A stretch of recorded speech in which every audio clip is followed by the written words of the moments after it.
and gentlemen. Mr. President.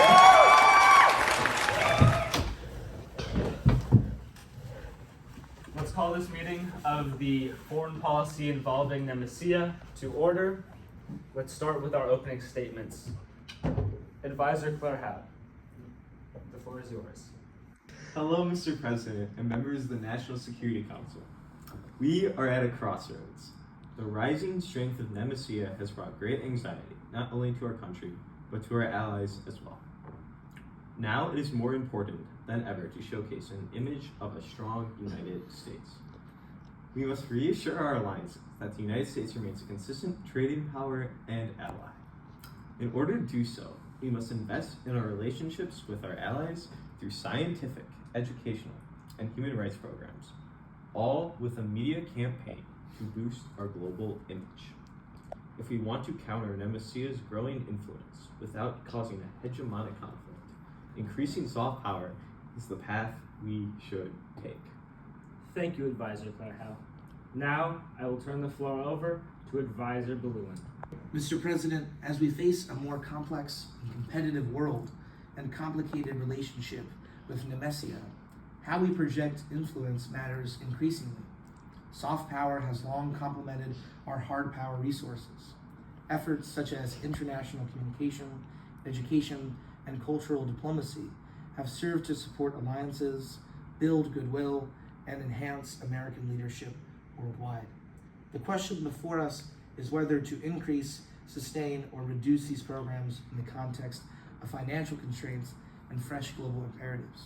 By continuing to do what we have always done in the context of international policy, we maintain the ability to focus on other American interests abroad. Thank you, Advisor Balloon. I would like to turn the floor over to Advisor Kramer. Mr. President, members of the Council, the reality is that global influence is still built on strength, not sentiment. While soft power has its place, it cannot deter rivals, defend allies, or protect our interests when challenged. If we respond with cultural programs and messaging alone, we risk appearing weak and reactive. History shows that American leadership and credibility have always rested on our ability to project power, militarily, economically, and even technologically. Even Joseph Nye, who coined the term soft power, recognized that attraction only works when it's backed by hard capability. Our priority should be to invest in deterrence, defense, and strategic aid that demonstrates American resolve. Influence follows strength, not the other way around. If we want to protect our global standing and our values, we must double down on hard power and remind the world that U.S. leadership is not just admired, it's respected. The United States should increase hard power capabilities rather than expanding soft power programs, as credible strength remains the foundation of international influence and security. Mr. President, these are the three positions that we have on the table for you today. Do you have any questions for any of these advisors? I do. First off, I want to thank all of my advisors for giving the statements to me. I want to go back to Advisor Claire Howe and ask him a couple questions. First off, I want to ask, how much would this campaign cost? First off, thank you, Mr. President. This campaign of soft power would require more investment into our foreign aid as well as also other educational scientific programs.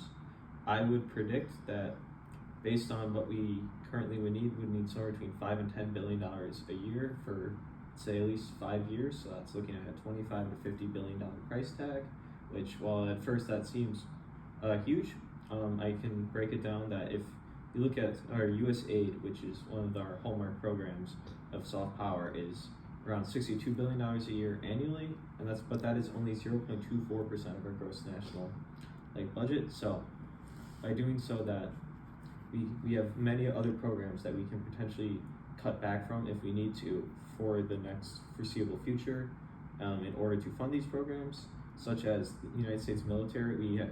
His budget is about $1 trillion, and yet with that, we are still over nine other countries in military budgets. If we combine them, they are still not at our power, or in spending. So if we can potentially move some of that money around to help fund soft power, not only is that helping keep our country safe from potential hegemonic war with Nemesia, it's also other investments.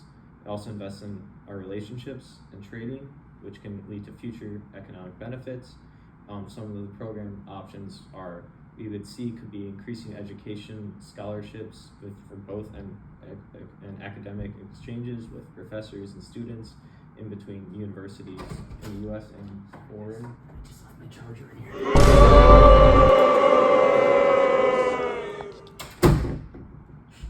Scientific collaboration. Scientific collaboration such as joint research centers in areas such as health, education, agriculture, as well as fellowships for foreign researchers, as well as cultural partnerships supporting local artists and museums, as well as also to support this we need a media campaign, and do that we can help build up institutions in these countries to help support independent journalism, as well as also help spread public information about what our programs will result in, such as with our healthcare related or climate related or agriculture related programs, and how that will help the people in these countries, as well as create larger partnerships and really help get rid of the anti-American sentiment that's going around. Thank you for that. I also want to ask two more questions. How would Nemesia respond to this, and is there any externalities that we should be aware of if we're going to go through with this campaign? Right, of course. So, Nemesia, we can't perfectly say what Nemesia do, but we can look from a rational perspective what they would do. For one, they could try to increase soft power on their own, and in doing so, then we would have to match those programs and trying to figure out where they're targeting and target them better, and that is something that we cannot be fully certain of until they respond, but we must be ready and prepared if they also increase their soft power. If they take a more aggressive take, such as using sanctions or trying to play hardball with trade relations, that instead will help tear down their image to these countries and help bolster our image, especially as we're going in the campaign of partnership and cooperation rather than one of coercion. As for externalities, one of the big things we must do to ensure this program's success is focus on local partnerships and cooperation. So with that's going to require a lot of grants, whether it's scientific, research, other non-governmental organizations, civic society groups, and so obviously we're going to try to help build up those institutions and help, so then that will help bring stability and ensure that they're successful, but we can never fully be sure. So you have to be careful with which groups we choose to fund and which ones we don't in order to ensure these programs are successful. And then finally, of course, this would require sustained focus and administration on our part in the United States government. So again, like I previously mentioned, having it through another channel such as the State Department or USAID with already existing administrative abilities and diplomatic relations, we can use these already existing connections to help these programs get off the ground quickly, efficiently, and safely. Great, thank you, Advisor Claire. Thank you, Advisor Claire. Mr. President, do you have any other questions for any of the advisors? I do. I have two questions for Advisor Balloon. First question is, what are the main benefits of maintaining our current soft power programs? Thank you, Mr. President. That's a good question because we all know that America, in terms of foreign policy, has always had an important role in shaping how the world runs. First and foremost, it preserves the established influence in the relationships that we have. So by continuing these existing programs, we can make sure that long-term relationships with foreign partners and institutions remains intact. It sustains credibility and trust that have been built over the history of America through cultural exchanges, media outreach, and diplomacy. Fiscally speaking, no new funding is required. By doing this, we allow resources to be allocated to other pressing priorities. And that does not matter whether that is domestic or foreign policy related. And by doing that, it avoids the cost and risk of launching new initiatives that might take years to produce any impact. It maintains the global presence and engagement that I alluded to earlier by using international media and educational initiatives, and it preserves ongoing platforms for diplomacy, dialogue, and self-influence without interruption. And it reduces the risk of losing our reputation as a country. So abrupt cuts to these soft power initiatives can be perceived as retreating from our global engagement as America, and that can harm our credibility. But by maintaining current programs, we avoid sending negative signals to allies and partners. Great, thank you. I have one more question for you, and that is, what are the risks if we reduce funding for culture and education and diplomacy? So, most importantly, I think that we could kind of destroy our global influence as a country. So those outreach programs, those education programs, they help shape how America thinks of the United States. And cutting that funding weakens our ability to project soft power, which allows our enemies abroad to create their own global narratives for what America is. Damages our long-term relationships with other countries. It builds trust and networks over years, and by destroying that, we can get rid of those relationships. And it disrupts those relationships, and that's important. For that, we cannot paint the picture that America is retreating. So it's important to keep what we know, what we're doing, keep that going because it has always worked. Wonderful, thank you. I would like to call this meeting of the National Security Advisors to order. We will be entering a period of debate where we have 3 questions: which is the most effective, which is the most expensive, and which is the most efficient. We will start with the first question: which is the most effective? We will again start with Advisor Claerhaut. Which is the most effective? Well, frankly, I believe my plan of soft power is the most effective. When you look at the other options, clearly what we're doing isn't working if Nemesia is still able to threaten us, so that keeping current levels of our diplomacy and power aren't working. Our allies are not trusting us to be able to protect them and have these strong relationships of trade. And so something clearly needs to change. And the other option of increasing military spending, that is not the right choice. It'll be only diminishing returns. We already spend more than the next 9 countries combined on military spending. So spending more is going to do little. We do not need more missiles. We need more research, education, other trade policy, and other diplomacy efforts, humanitarian assistance. That is what will win us this Cold War of Nemesia. We cannot allow them to keep surpassing us, and military spending is not the way to go forth.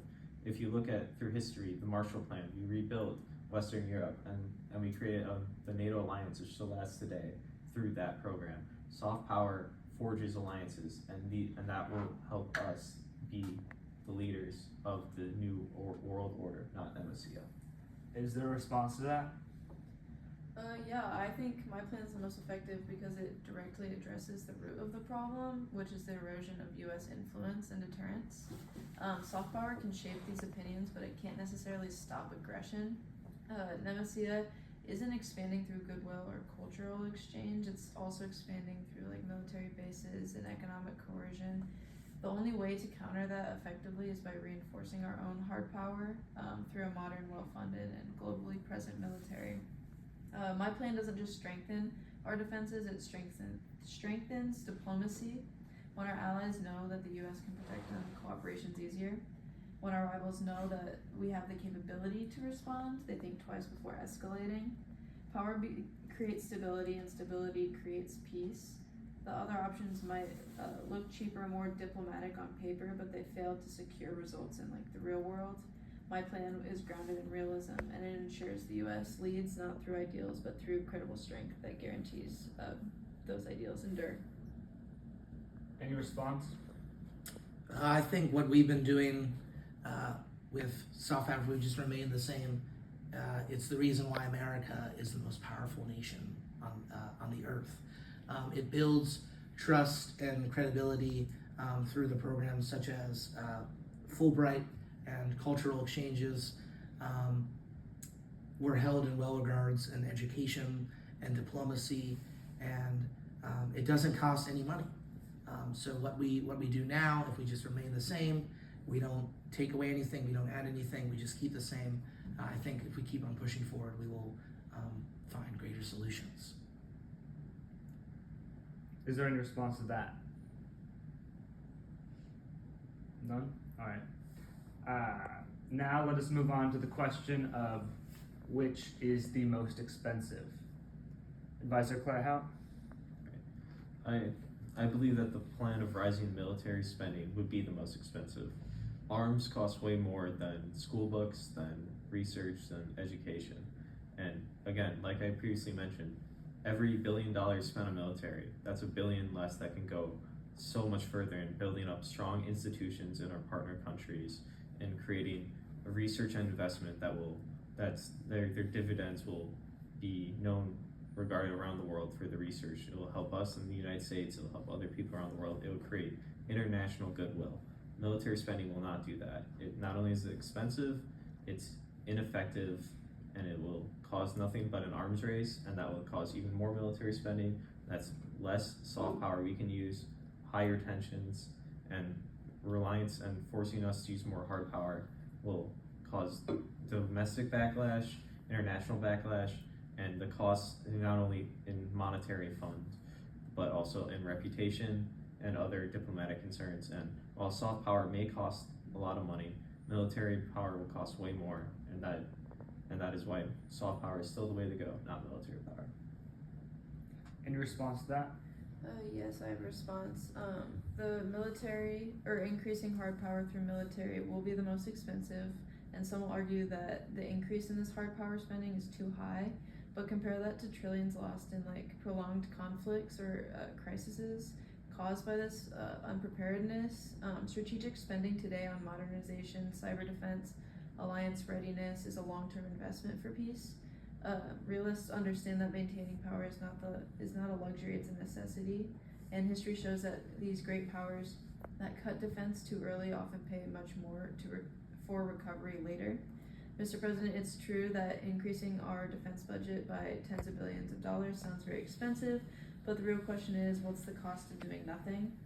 History shows that weakness costs far more than strength. Every dollar that we invest in readiness, modernization, and deterrence today prevents crisis that would cost us trillions later.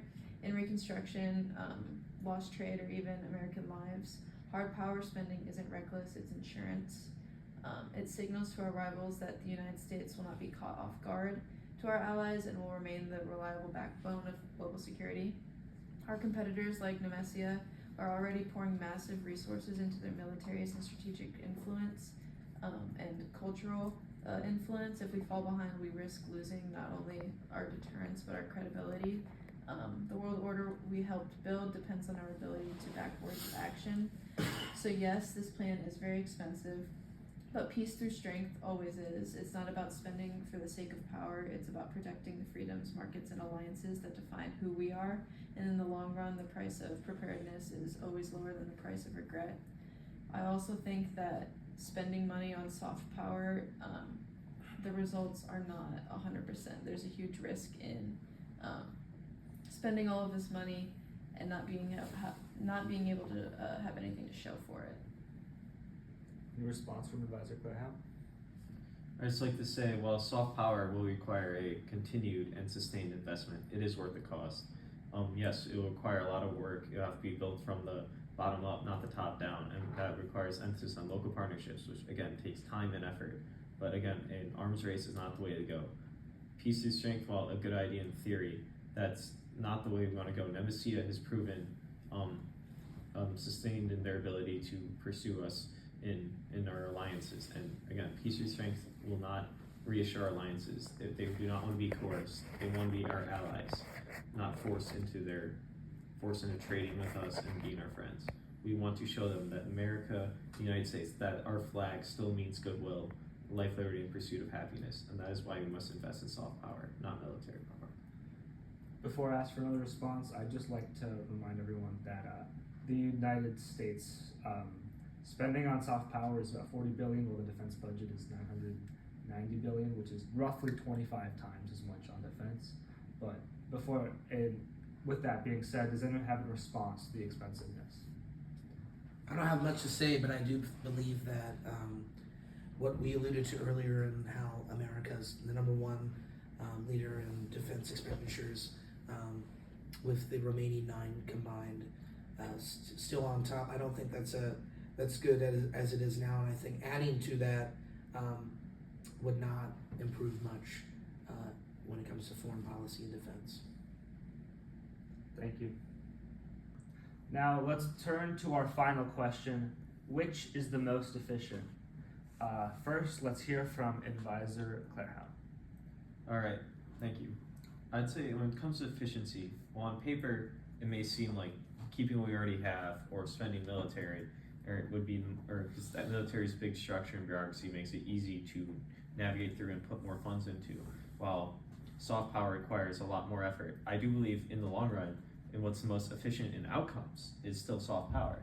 When you look at it, that while yes, we need to coordinate through multiple NGOs, international NGOs, civic society groups, as well as through our organizations like the State Department, USAID, and other organizations like that, and part of the government through multiple channels. That will require much coordination and work with the local population and groups. We are still the global superpower. We have multiple channels of interaction. We have the means to do this, and in the end, we're not gonna beating it. If we have to fight Nemesia on the battlefield, we've already lost. And if we can build soft power, if we can restore our alliances without spending billions upon billions on the military, which already gets so much, then that is a victory. By restoring our alliances and our trade agreements, that is what will get us to win. Because when we have trade agreements that are better, that's more money for us, more money for the fellow countries. When we have good research and educational programs, that is investment in our future and economic growth. That is how we win, not through the battlefield. While it may look easier and more efficient on first, how much more do we need to spend than we've already spent? How much more can the military really bring us at this point? Thank you, Advisor Claire Howe. Is there any response? Yes, I would like to argue that soft power isn't very efficient because it takes years and sometimes even decades to produce uncertain results. Cultural influence and diplomacy can shape opinions, but they don't stop the aggression or protect U.S. interests in real time. These programs require constant funding with no guarantee that global perceptions will actually shift. In contrast, hard power investments create immediate and tangible outcomes, stronger defense, deterrence, and leverage in negotiations. In a world where threats move fast, relying solely on soft power is simply too slow and unpredictable to be truly effective. Thank you, Advisor Kramer. Is there a response to that? I would. Well, yes, that we are moving in a fast-paced world, and soft power takes time. That's an investment we need to make. Again, Nemesia is not yet at the power and ability to defeat us militarily. We have that advantage, but again, in war would be we lost already once we get in. The amount of money, men, power, everything else we'd sacrifice, that is not worth it. Hard power, well, maybe deterrence and compellence. What more will that do to our global image? How much more will Nemesia win when they see us have to force peace through strength, to use our military to get what we want? That is not the image we want to show. That image makes us look weak and desperate. And when there's desperation, if we look weak and desperate, that's when our enemies come to attack us. We will realize that we are alone. We need our alliances. We cannot be the unilateral power. We have the strength and economy now, but we need these global alliances. We need trade in this globalized world to be unilateral power like we are, to be the sole superpower. That is not enough. If we need to continue to be that power, we need these alliances. We cannot act alone. Any response to that? Yeah, every dollar that we invest in hard power is carefully targeted to deliver maximum impact with minimal waste. Instead of spreading resources thinly across soft power programs that take years to show uncertain results, we need to modernize our existing systems, expand key alliances, and improve cyber capabilities. We need to multiply our security without reinventing the wheel. This plan builds on existing infrastructure and partnerships, making it both fast and cost efficient. It ensures that every defense dollar strengthens multiple fronts: military, economic, and diplomatic. Efficiency in the national security isn't about spending less, it's about spending wisely. Hard power investments pay dividends in stability and influence and deterrence, like I've mentioned, which are far more valuable than any short-term saving. In short, this plan maximizes the results and minimizes the long-term risks and keeps America secure without unnecessary bureaucracy or delay and uncertain yieldings of soft power. Thank you, Advisor Kramer. Senator Balloon, Advisor Balloon, do you have anything to say? I believe that continuing our current cultural and educational exchanges is the most effective means of sustaining and expanding our influence. These programs work through established low-cost networks that already reach millions of people worldwide. And it builds on decades of programs and education and media outlets that the United States has invested in for decades. Because these programs already exist and they function well, it's extremely important that we sustain current levels of funding so that it enables our country to continue benefiting from our proven reach without costs associated with expansion or any massive redevelopment. So yeah. Thank you, advisors. I would also like to say that making a rapid change in either funding soft power or hard power could be detrimental to our image, as it seems like we're reacting to Nemesia. But with that, Mr. President, do you have any questions for these advisors? I do. Thank you, advisors. These were all very knowledgeable statements from you guys. The question at hand here is, with whatever policy we go with, which one is going to be the best domestically and for my re-election campaign in the near future? Let's start with Advisor Claire Howe. I do believe that soft power is the way to go because, again, forging these relationships is an investment in the future. We can spin it to the public that this is investment in our research and capabilities that will give dividends in healthcare, education. By increasing our scientific knowledge, that will lead to economic growth and better outcomes for everyday Americans. It'll raise the GDP and give us the results that the American people want, which is, a better, more prosperous lives, as well as the avoidance of war. Investing solely into hard power will make us look tough and create a rally around the flag effect. That alone will not sustain Americans because they already see that we spend too much money on the military and not enough on other programs. So we can spin U.S. soft power as ways to create increased economic growth in the same ways you can with the military. Thank you, Advisor Claire Howe. Next to Advisor Balloon. So, Mr. President, I believe that when it comes to your election, these programs have been working extremely well during your tenure, and if we continue to push them forward with what we've been doing, I think Americans will appreciate that. Domestically speaking, it's well known that with these cultural exchanges, our economy benefits from them tremendously through around billions of dollars annually invested into the economy every year from international students. It enhances our national security when we spread America's mission abroad to places, whether that be in our own inner cities or to the Middle East. American ideals are good for everyone, and a positive American image is the best for our allies and our enemies in foreign lands. And it strengthens our innovation and education sectors that we've been working on for years. Thank you, Advisor Balloon. Finally, to Advisor Kramer.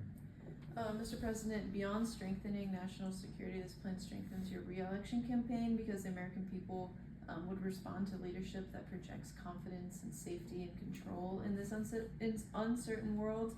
Investing in hard power shows voters that you're taking action, not just talking about diplomacy, but ensuring America's security with real capability. It creates jobs through defense manufacturing, technology development, and infrastructure upgrades in key states, directly benefiting the U.S. economy, which is always a plus. Politically, it's a unifying message. You're protecting America's interests, defending allies, and standing up to rivals. It appeals to moderates who value stability and veterans who understand deterrence and working families who will benefit from strong defense industries. Decisive hard power policy positions your administration as a firm and forward-thinking and unwilling to to let America fall behind. Thank you, everyone. That is the end of our debate section. Alright, now let's move on to our closing statement for Advisor Kramer. Mr. President, members of the council, after all our debate, I want to leave you with one clear message. The strength of the United States has always been the foundation of global stability.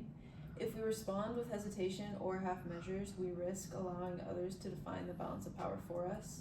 Every dollar we spend now prevents greater costs later in conflict, instability, and lost credibility. Hard power is not the opposite of diplomacy, it's the enabler of it. Words carry weight only when backed by the capacity to act. Some have argued that we should turn to soft power instead, and that cultural influence and goodwill are enough to restore America's standing. But soft power alone cannot deter aggression, stop cyber attacks, or protect trade routes. It takes years to build and offers no guarantee of success. Meanwhile, our rivals are acting decisively. In today's world, efficiency means investing in tools that yield immediate and measurable security outcomes. Hard power does exactly that. It ensures that while others talk about influence, the United States defines it. This strategy is also politically smart, and it strengthens the economy by supporting defense manufacturing, innovation, and jobs across the country. It reassures the American people that their government is serious about national security, not just words, but in action. In an election year, this shows leadership, a president who protects American lives, allies, and interests with conviction and clarity. Mr. President, this decision isn't just about budgets or strategy, it's about defining the next decade of American leadership. We can either invest now and preserve our role as the world's stabilizing power, or risk ceding that position to those who do not share our values. History has taught us that peace through strength is not a slogan, it's a proven reality. With this, we secure not just our safety, but our future. This is the moment to reaffirm that the U.S. remains the decisive force for stability, freedom, and security in the world. Thank you, Advisor Kramer. And now a closing statement from Advisor Blue. Thank you, Mr. President and above our advisors. Due to the unpopularity of my position, I believe the best solution to the conflict would be a combination of both elements of hard and soft power. Hard power provides security and deterrence, whether that be military readiness and strategic deterrence, that can make our nation secure and a formidable force when it comes to foreign policy. And soft power, it builds legitimacy and long-term influence. It's the reason why America is one of the most influential countries in the world. It's a world superpower. And together, they work together to reinforce each other. So I believe that combination of both of those elements is the best way going forward. Thank you, Advisor Bullen. I will call this meeting of the National Security Council to order for the discussion on what we should advise the President. I would like to begin by saying that I agree with Advisor Balloon's new statements of using both soft power and hard power for our foreign policy, resounding nemesia. I would like to turn the floor over to Advisor Claire Howe.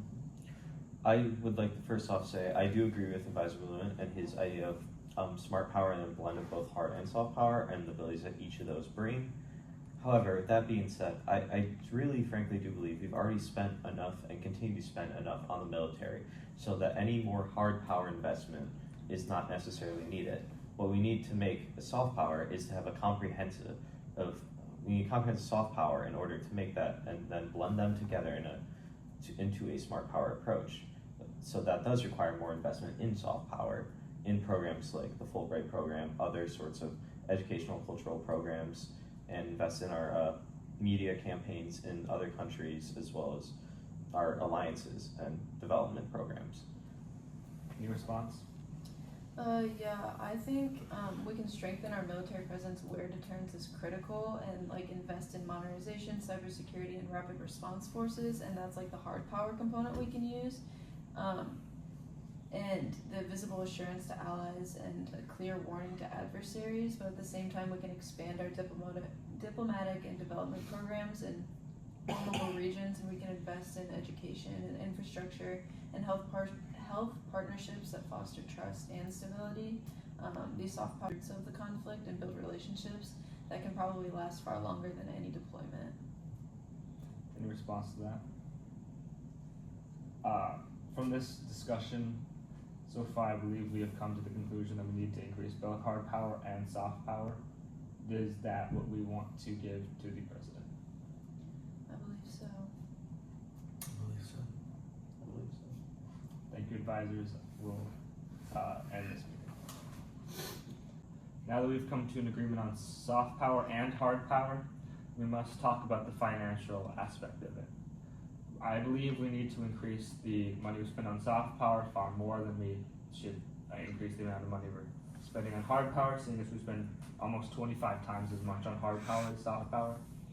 Advisor Claire, what do you say about that? I would agree with that statement. Again, we vastly outspend in hard power compared to soft power. I believe that we can reorganize our funds in hard power and prioritize certain programs that will advance cybersecurity and other initiatives that are key to countering Nemesia without spending any more money. We will have to spend more money on soft power. That is, I think, a given, and because what we are doing right now clearly is not working. The president himself has stated that he understands that that is a problem.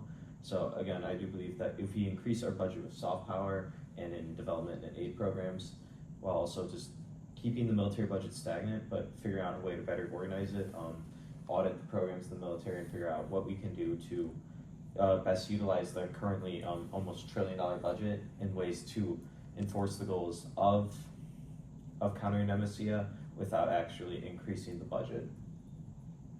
Any response?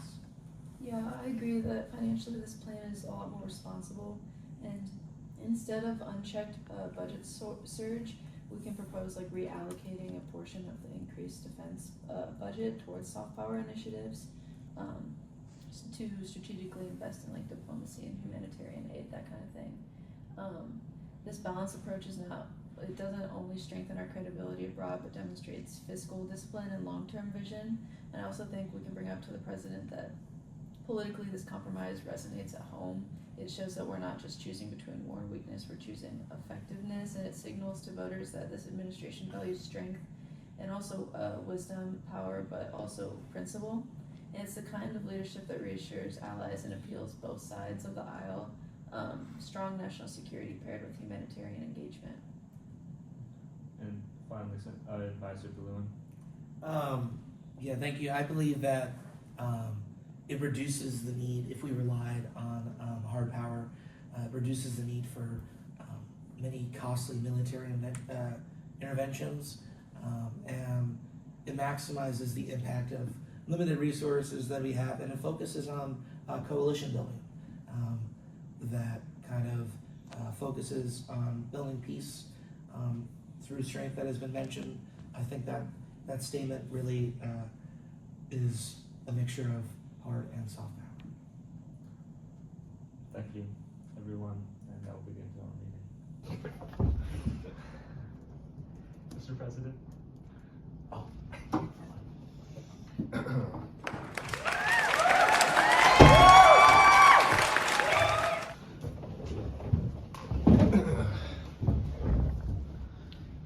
All right. I'm sorry. My apologies, Mr. President. Mr. President, the National Security Council has come to an agreement.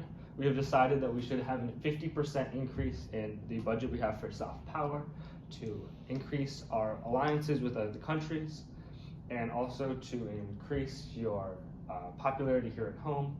We also know that some people would love an increase in hard power, and we believe that it's important for deterrence and the United States strength. So we've also asked for a moderate increase in hard power so that both soft power and hard power are used to create smart power, and which will be great for your reelection and also be the most effective policy in dealing with Nemesia. Interesting. I do agree with that. I do agree with this approach. I believe if we do invest in the majority in soft power, these assets will help us win in the long term with allies, and would also help us expand our global reach without getting into conflict and putting a lot of money into that, into war. And yes, at the same time, I believe having that moderate increase in hard power will help us ensure that our armed forces will stay, ready and agile. Deterrence will remain credible, and our security commitments will be unshakable. This is not about choosing one over another. It's about balance. And hard power protects our interests. Soft power advances them. And together we keep our nation both strong and respected in this rapidly changing world. Thank you. Thank you, Mr. President. Mr. Thank President. you, Mr. President. Thank you, Mr. President.